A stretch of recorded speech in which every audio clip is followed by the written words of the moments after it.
আমাদের সমাজে একটি প্রচলিত কথা আছে, জন্ম মৃত্যু বিবাহ আল্লাহর হাতে। এই ব্যাপারে তাকদীর সম্পর্কে বলবেন। قال النبي صلى الله عليه وسلم يا أبا هريرة جف القلم بما أنت لاق فاختص على ذلك أو ذر। আচ্ছা, আসলে জন্ম মৃত্যু বিবাহ আল্লাহর হাতে। আর সবকিছু কি মানুষের হাতে? সবকিছু আল্লাহর হাতে, সবকিছু আল্লাহর হাতে। আল্লাহর তাকদীর থেকে কোনো কিছুই বাইরে নাই। আপনাদের জানা আছে কোনো কিছু আল্লাহর তাকদীরের বাইরে আছে?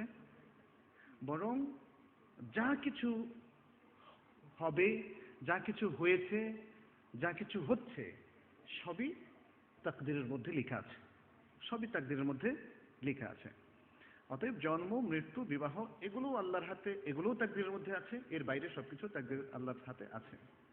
আচ্ছা, এখানে আবু হুরায়রার যে হাদিসটা, এই হাদিসের সাথে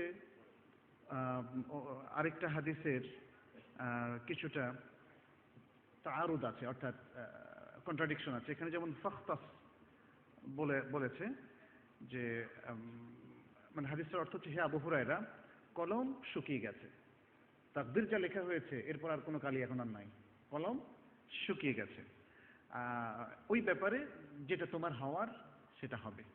এখানে আবু হুরায়রা রাদিয়াল্লাহু তাআলা এই হাদিসে রাসূল সাল্লাল্লাহু আলাইহি সাল্লামের কাছে বলছিলেন আর কি, যে আমি তো যুবক মানুষ, তো আমি কিভাবে কি করতে পারি। তো আসলে আবু হুরায়রা তো তিনি দরিদ্র ছিলেন, আপনারা জানেন তিনি আহলুস সুফফার একজন ছিলেন।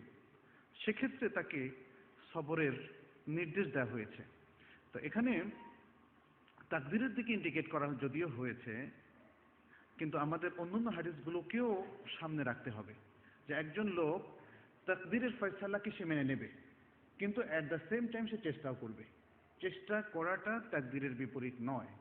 কিন্তু যারা এখানে একটু ডিবেট করতে চান, তারা হয়তো হাদিসগুলোকে সামনে নিয়ে এসে তাকদীর দিয়ে চেষ্টার বিপরীতে একটা অবস্থান তৈরি করতে চান। ইসলামে সেই সুযোগটা আসলে নাই। আমাদেরকে একটা ব্যালেন্সড অবস্থান গ্রহণ করতে হবে, যেন তাকদীরের প্রতি আমাদের ঈমান 100% ঠিক থাকে, আবার প্রচেষ্টার ক্ষেত্রেও আমরা ভিন্নমুখী না হই, মানে একদম অলস হয়ে বসে না থাকি।